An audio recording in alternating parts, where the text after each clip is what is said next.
नमस्कार दोस्तों। उसने तो पंख और दिया था ये आसमान, किसने हमारी सोच को पिंजरा बना दिया। मुट्ठी से पहले रेत उछाली फकीर ने, फिर यूं किया कि रेत में दरिया बना दिया। हमने तो सिर्फ छाप दी कागज पे उंगलियां, उसने लकीरें खींच के चेहरा बना दिया। इसको जगह जगह से सियासत ने फाड़ कर कैसा अजीब मुल्क का नक्शा बना दिया। जनता जो बदली भीड़ में, फिर भीड़ शोर में, इसने समूचे देश को बहरा बना दिया। कमोबेश आज यही हालात है।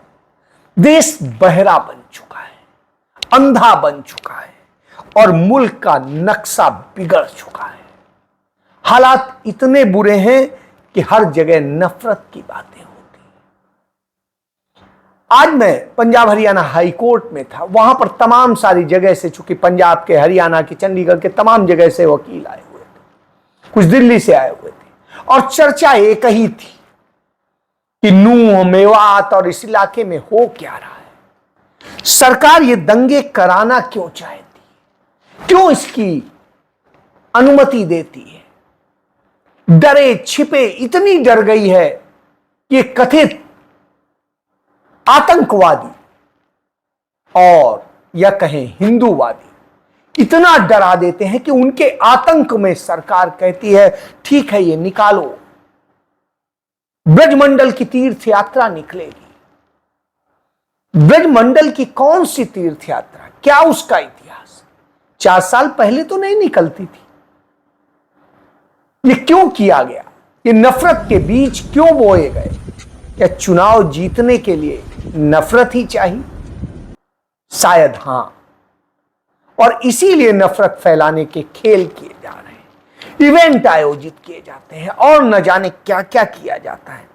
आप भी जानते हैं, हम भी जानते हैं कि जो हालात आज हमारे ऊपर नाथूराम गोडसे हावी हो गया है और वो जगह जगह हिंसा का तांडव कर रहा है, और उस हिंसा में मरने वाले हमारे आपके लोग होते हैं, इन नेताओं के नहीं जो हिंसा कराते हैं। ये होता क्यों है? क्योंकि हम सही दिशा नहीं दे पा रहे हैं, हम रोजगार नहीं दे पा रहे हैं। और रोजगार की यदि दशा देखिए तो हिंदुस्तान में आज 51% यानी 51% युवा बेरोजगार है। यानी हिंदुस्तान की आबादी का आधे युवा बेरोजगार है। और हालात ये हो गए कि चंद सालों में 12 करोड़ लोगों की नौकरियां छीन ली गई। यही नहीं, 45 करोड़ लोग ऐसे हैं जो रोजगार खोजना बंद कर चुके हैं, क्योंकि उन्हें अब यह विश्वास हो चुका है कि इस सरकार में कोई रोजगार नहीं मिलेगा। एमएसएमई का सेक्टर, जो छोटे मध्यम व्यापारी होते थे, लघु व्यापारी होते थे, उद्योग होते थे, उनमें जहां रोजगार मिलता था उन्हें खत्म कर दिया गया, मरणासन्न कर दिया गया। और जो उनमें थोड़ा सा ठीक थे उन पर अदानी अंबानी जैसे लोगों ने कब्जा कर लिया। हालात ये हो गए कि वो रोजगार देने की स्थिति में नहीं, किस तरह से अपनी रोटी बचा ले इसके लिए परेशान है। जब ये हालात हों तब समझ में आता है कि आखिर ये सब क्यों हो रहा है। कहीं मणिपुर में हिंसा हो रही है, वहां आदिवासियों का हक छीना जा रहा है, दूसरों को देने की कोशिश हो रही है, उसे सांप्रदायिक रूप दिया जाता है, बेटियों को नग्न परेड कराई जाती है। लेकिन हमारे प्रधानमंत्री के आंखों से आंसू नहीं आते हैं। उनके आंसू तब नहीं आते हैं जब हमारी बेटियां नग्न होती हैं, उनके साथ सामूहिक बलात्कार होता है, उनकी नग्न परेड निकाली जाती है। आज ही की घटना है, मिर्जापुर में एक महिला को जिस तरीके से सरेआम सड़क पर पीटा गया, दर्जनों लड़कों ने पीटा, उसे निर्वस्त्र कर दिया गया, कोई कार्रवाई नहीं। आपको याद होगा चंद दिन पहले यूपी में, मेरठ में इसी तरह की घटना हुई थी। कोई कुछ नहीं है, कोई पूछने वाला नहीं है, कोई लज्जा नहीं है। इसी तरह की घटना मुरादाबाद में हुई थी, कोई पूछने वाला नहीं, कोई लज्जा नहीं। लेकिन शोर मचता है कहां? बंगाल को लेके, जहां पर 2 दलों के लोग भिड़ते हैं और एक महिला का के वस्त्र फट जाते हैं। उस बलात्कार पर शोर मचता है जो खुद भारतीय जनता पार्टी के लोग करते हैं राजस्थान में और छत्तीसगढ़ में। उसकी बात कर, उसकी तुलना मणिपुर से करते हैं जहां सामूहिक बलात्कार हो रहे होते हैं और वहां का मुख्यमंत्री कह रहा होता है यह एक घटना है। ऐसी तो सैकड़ों घटनाएं हो चुकी। देश का नाम रोशन हो रहा है ना, आपको भी वाहवाही करना चाहिए। कहते रहे वाह करिए मणिपुर के घटना पे कि आपकी बेटी बहू भी नंगी होगी, कल को खड़ी रहेगी। काहे आप एक मुद्दा पे लेकर अटकी हुई है? देश का नाम इतना आपकी बेटियों को नंगा करके, बहन को नंगा करके घुमा देते, कहिएगा क्या हो गया? बड़ा बात थोड़ी है, मोदी ये चाहिए हमको, कहिएगा। तो वहाँ का मुख्यमंत्री कहा नहीं रहेगी एक ही घटना, ऐसा घटना पहले बहुत सारा हो गया, घटना हो गया है ना, तो रोकना चाहिए कि आप ये कहिएगा कि कोई दिक्कत नहीं है, होते रहता है, छोटा मोटा घटना है। आपके घर में बेटी बहन नहीं है? सबके घर में है ना आपकी बेटी बहन। अगर मोदी जी की बेटी को नंगा कर दिया जाता उस जगह पे, तक मोदी जी ये बोल पाते?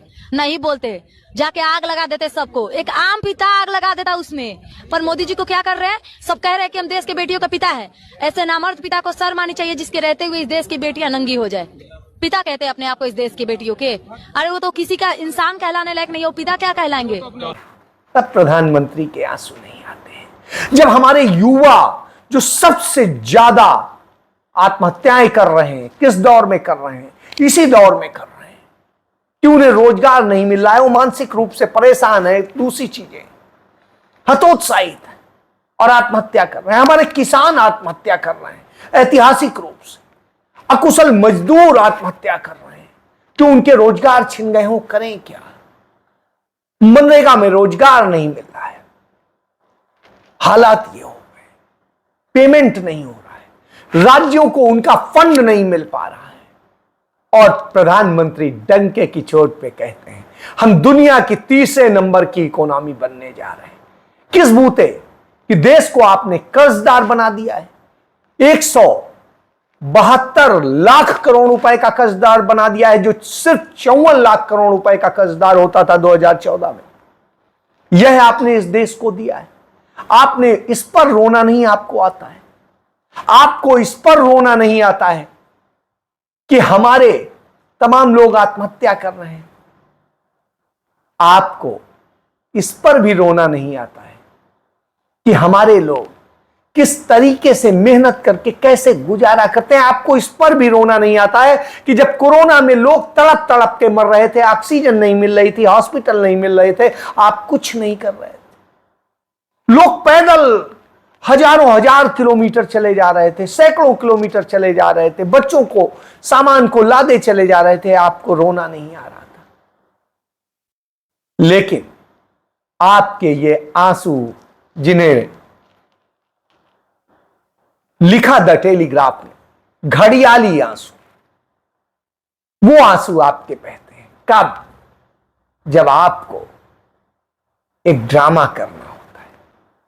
आपने कहा कि मैं सीधे भागा चला आया और सीधे इसरो आया क्योंकि आपको, और वहां आपने रोने का जो किया, आंसू दिखाए, लेकिन आपने यह नहीं बताया कि आप सीधे नहीं आए। उसके पहले आप अपने प्रिय दोस्त गौतम अडानी के दलाली का काम करने गए थे, ग्रीस गए थे, और ग्रीस में आप उन्हें पोर्ट का ठेका दिलाने के लिए गए। ब्रिक्स सम्मेलन से आप सीधे अफ्रीका से वहां गए, वहां उनके ठेके के लिए बात करी और उसके बाद भारत आए। सीधे नहीं आए। इसके पहले भी आपको याद होगा श्रीलंका के बिजली बोर्ड के चेयरमैन ने बताया था कि किस तरीके से भारत के प्रधानमंत्री नरेंद्र मोदी ने अडानी को वहां का बिजली का ठेका दिलाने के लिए कैसे फोन किया था राष्ट्रपति को, और राष्ट्रपति ने कहा कि ये कर दो। और इसी तरीके से आप बांग्लादेश में अडानी को ठेके दिलाने के लिए क्या किया, वह भी सामने है। और जो झारखंड में गोड्डा में बिजली का कारखाना लगा, जिसमें बिजली देनी थी झारखंड को, पहला हक था, झारखंड को बिजली नहीं दी जा रही है, वहां का नियम बदल दिए और वो सारी बिजली उन्हें बेचने का अधिकार दे दिया। आप ठेका दिलाने गए थे गौतम अडानी को ऑस्ट्रेलिया कि कोयले का ठेका दे दी, और ठेका दिलाने के लिए यहां से बैंकर एसबीआई को लेकर के गए थे भारत सरकार के। उससे वहां लोन दिलाया और वहां पर वो करके उन्हें काम दिलाया। और ये सब करने के बाद वो कोयला भारत को जो बेच रहे हैं, वो जो भारत में कोल इंडिया से निकलता है उससे कितने हजार गुना महंगे दाम पे बेच रहे हैं। लेकिन आपको उस पर रोना नहीं आएगा और आप अनिवार्य कर देंगे कि अडानी से आपको कोयला लेना है, हर राज्य को लेना पड़ेगा। आप भारत की खदानें अडानी को सौंप रहे हैं, पहाड़ सौंप रहे हैं, जल संसाधन हो या और संसाधन हो, प्राकृतिक संसाधन सौंप रहे हैं, उस पर आपको रोना नहीं आता। भारत के सारे महत्वपूर्ण पोर्ट आपने अडानी को सौंप दिए, उस पर आपको रोना नहीं आता। भारत के सारे एयरपोर्ट आपने सौंप दिए, उस पर रोना नहीं आता। तमाम रेलवे स्टेशन सौंप दिए हैं, उस पर आपको रोना नहीं आता, क्योंकि आप अडानी के लिए काम करते हैं। इसीलिए राहुल गांधी ने संसद में कहा था कि यह बता दीजिए कि प्रधानमंत्री जिस देश में गए यात्रा पर, उसके पहले या उसके बाद या उनके साथ कौन सा पूंजीपति गया और उसे वहां काम मिला। भारत ने उस देश को फिर क्या क्या रियायतें दी बदले में, जो हमारे पैसे के से। उनके बयान को बलात्कार कर दिया गया 17 जगह से, और राहुल गांधी को एक झूठे केस में किस तरह सजा सुना के उनको डिस्क्वालीफाई कर दिया गया संसद से। सुप्रीम कोर्ट ने जब उस पर सुना तो उसने अदालत से, निचली अदालत से यही कहा कि आपने इतनी बड़ी सजा सुना दी, देश में आज तक कभी इस पर इतनी सजा नहीं हुई। एक लाइन आपने हजारों हजार पेज लिख दिए, लेकिन एक भी लाइन आप यह नहीं लिख सके कि आखिर इसमें हुआ क्या, क्यों आपने इतनी सजा सुनी। और उसने राहुल गांधी की सजा को निलंबित कर दिया, स्टे कर दिया, रोक दिया। लेकिन आप इसी तरह से करते हैं। आज बेरोजगारी है, महंगाई है, सब कुछ है। यही लग रही है आपको? महंगा है नहीं, सब चीज महंगा है। आटा, तेल, चावल, घी सब कुछ महंगा है। कोई चीज सस्ती है कहाँ? मोदी जी कह रहे थे आएंगे। मोदी जी तो खाली उनको जुमला बनाना उनका काम है। मोदी जी क्या करेंगे?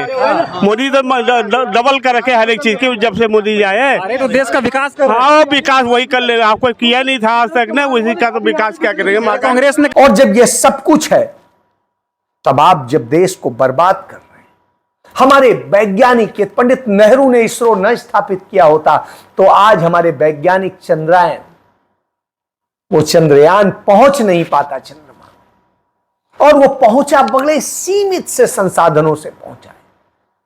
आपने उन्हें कुछ नहीं दिया है। हालात ये, और इतने बुरे हालात के बाद भी हमारे वैज्ञानिकों ने वह महान कार्य कर दिखाया, क्योंकि पंडित नेहरू ने नींव ऐसी रखी थी, ऐसी बिल्डिंग बनाई थी, ऐसे लोग बनाए थे, ऐसे इंस्टीट्यूट बनाए थे, जहां से इतने अच्छे वैज्ञानिक निकले, लोग निकले, और सब वो ये करके दिखाए। आपने क्या बनाया? आपने वो भगवाधारी आतंकी बनाए जो अब कहते हैं कि चंद्रमा को हिंदू राष्ट्र घोषित कर दो, इसको ये कर दो। आप इसके अलावा कुछ नहीं कर सकते, क्योंकि आप इसी नफरत के बूते आते हैं। और इस नफरत के बीच में कई सितारे भी आते हैं।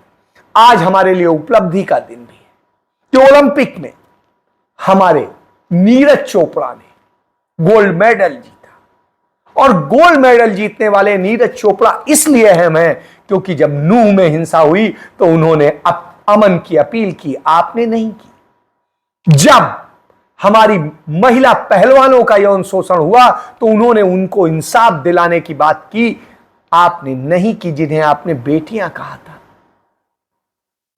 आपने उस यौन अपराधी को बचाने की कोशिश की। हरियाणा के उस मंत्री को आप बचा रहे हैं जिसके खिलाफ चार्जशीट हो गई है यौन उत्पीड़न की। उस संदीप सिंह को बचाने के लिए आप सारी बेशर्मी की हदें पार किए हो, कहते हैं नहीं लूंगा इस्तीफा, जबकि अब कम से कम हल्की धाराओं में ही सही यह कोर्ट में चार्जशीट हो गई है, आपकी पुलिस नहीं की। इसी तरीके से चार्जशीट हुई है उस सांसद के खिलाफ ब्रजभूषण शरण सिंह, और उसके कारण देश हमारा पूरी दुनिया में शर्मिंदा हुआ है कि स्थिति यह है कि भारतीय कुश्ती संघ की मान्यता को रद्द कर दिया गया है और हमारे खिलाड़ी अकेले अकेले जा रहे हैं। हमारा तिरंगा नहीं फहर रहा है। लेकिन जब नीरज ने तिरंगा फहराया तो उसने सेकंड नंबर की पोजीशन पे आने वाले पाकिस्तान के खिलाड़ी को भी बगल में बुलाया और उसे खड़ा किया। उसने नफरत मिटाने का काम किया। वो मणिपुर पे भी बोला था। वो हर अन्याय पर बोलता है, इसलिए वो अव्वल है। वो सेना में नौकरी करता है लेकिन डरता नहीं है, क्योंकि वो सच बोलता है, जैसे राहुल गांधी सच बोलते हैं। आप क्या करते हैं? सच को दबाने के लिए ईडी को भेजते हैं, अपराधियों को बचाने के लिए, अपने अपराधियों को बचाने के लिए ईडी को भेजते हैं, इनकम टैक्स के छापे मारते हैं, सीबीआई का केस रजिस्टर करते हैं और न जाने क्या क्या क्या। आपके लोग जातिगत धार्मिक तमाम हमले करते हैं। जब यह सब होता है तब शर्म आती है कि आप इस पर क्यों नहीं रोते। जिस संसद में आपने मत्था टेक के प्रवेश किया था, आंसू बहाए थे, आज उसी संसद को खत्म करने का, लोकतंत्र खत्म करने का आप काम कर रहे हैं। उसी को खत्म करके आप एक नया राजदंड स्थापित कर रहे हैं, राजशाही स्थापित कर रहे हैं। एक तरफ आप कहते हैं कि दुनिया के मदर ऑफ डेमोक्रेसी है और दूसरी तरफ मदर ऑफ डेमोक्रेसी का रेप आप खुद करते हैं। तो नरेंद्र मोदी जी, जब आप यह करते हैं, आपके लोग नफरत फैलाते हैं क्योंकि आपको सत्ता चाहिए। लेकिन अब जनता समझ रही है, इसीलिए वो अब आपको दरकिनार कर रही है। यही वजह है कि जो सर्वे अभी आए, उस सर्वे में यह सामने आया तो कांग्रेस पार्टी के नेतृत्व में गठबंधन बना है इंडिया, उसे 49% लोग पसंद कर रहे हैं और आपको 41%। तो अब आप पसंद नहीं रह गए क्योंकि आप नफरत फैलाते हैं। अब हर किसी को फैसला करना है कि उसे बेरोजगार बनना है, बलात्कारियों के साथ खड़ा होना है, अपनी बेटियों के आबरू लुटवानी है, या सच के साथ खड़ा होना। फैसला आपका। जय हिंद।